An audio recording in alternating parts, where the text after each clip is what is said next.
सोलापूर न्यूजमध्ये आपल्या सगळ्यांचं स्वागत। लता दीदींना भावपूर्ण श्रद्धांजली। लता दीदींचा पहिला जाहीर कार्यक्रम वयाच्या 9व्या वर्षी सोलापुरात झाला होता।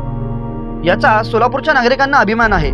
सरस्वती चौकाजवळील एका बंगल्याच्या मोकळ्या जागेत झालेल्या शास्त्रीय संगीताच्या कार्यक्रमात लता दीदींनी खंबावती रागातील चीज व 2 नाट्यगीते सादर करून आपल्या गानकलेचा ठसा उमटविला हवा। बहुत अच्छी बरसात होऊ लागली या कार्यक्रमाचे वर्णन मूळचे सोलापूरचे प्रसिद्ध बासरीवादक कैलासवासी अरविंद गजेंद्रकड यांनी एका लेखनात लिहिले आहे। एके रात्री मास्टर यांची रागदारीची आणि नाट्यसंगीताची मैफिल कुणीतरी सोलापुरात ठरवली होती। गाण्याची साथ लता मंगेशकर असे लिहिले होते। तिकीट होते फक्त 8 आणि मास्टर दीनानाथ यांना बघण्यासाठी अनेक जण आले होते। पडदा उघडला, दीनानाथ यांच्या मागे काट कोळी पण तेजस्वी डोळ्यांची लता तांबोरा घेऊन बसली होती।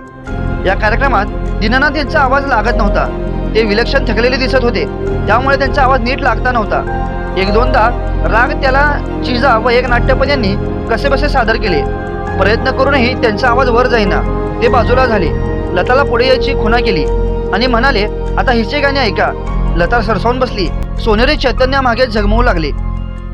दिव्यत्वाचा स्पर्श झालेला आवाज म्हणजे काय असतो असा त्यांना सर्वांना वाटले। याचा सर्वांना घडलेला तो साक्षात्कारच होता। थरारून टाकणाऱ्या क्षणात दिव्यत्वाचे दर्शन घडवणारा सुरेल, सर्वांग सुंदर, सोनेरी साक्षात्कार। मगाशी एवढी दिसणारी चिमुरडी आता आभाळाहून मोठी दिसत होती।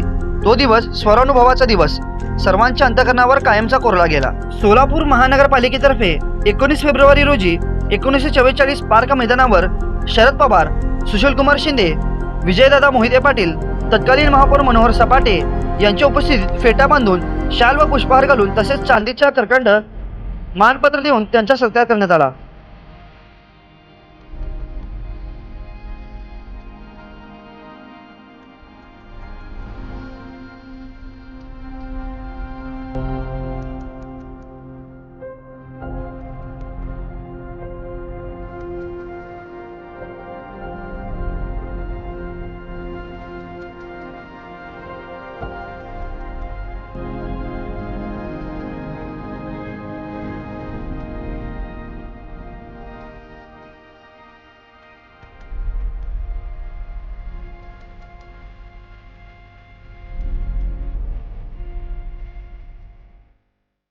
माझं सोलापूर न्यूज या यूट्यूब चॅनलला सबस्क्राईब करा आणि बेल आयकॉन प्रेस करायला विसरू नका।